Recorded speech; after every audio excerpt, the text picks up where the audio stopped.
29 seconds of video seeming to show what happened first. The punches and chaos before the kick and then stamp that sparked such anger and a criminal investigation into the actions of an armed police officer. From phone footage previously posted online, we see another angle and the aftermath.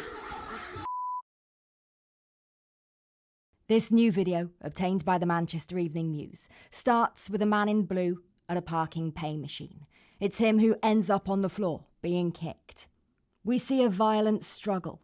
A woman in a headscarf is knocked to the floor, as is a female police officer.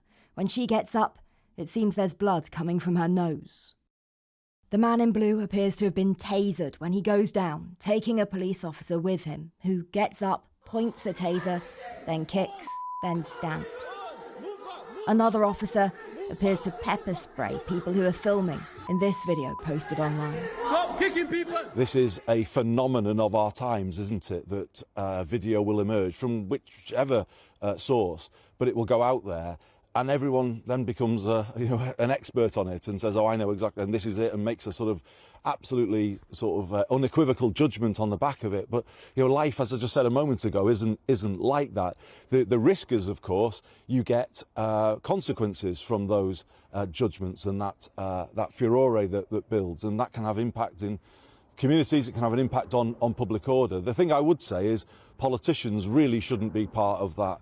That rush to judgment, but we have seen that this week on both sides of this.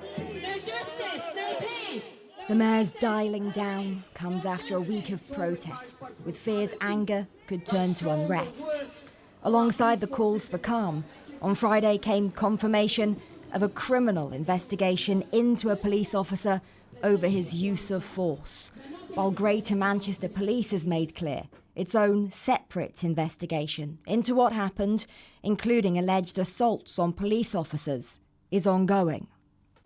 What we see in the videos, according to Greater Manchester Police, is actually the third of 3 incidents. The first, they say, involved an altercation between passengers who'd been on a Qatar Airways flight that landed at Manchester Airport at about 7:20 on Tuesday night, either on the flight itself or just after in the baggage hall. Next, they say, about an hour later, there was a violent altercation involving members of the public in a Starbucks inside Terminal 2 of the airport. With police asking for information and this weekend launching a portal for images not yet out there to be sent in, the solicitor representing the family at the centre of events posted his own video online. After viewing the CCTV footage from Manchester Airport, I would like to say that nothing can justify a kick to the head to a defenseless man and a stump to the head. Those are my views. These officers are highly trained.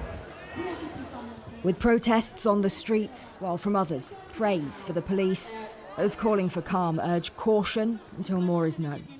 Even so, the images and events of the last week will mean more pressure on an already under-pressure police force.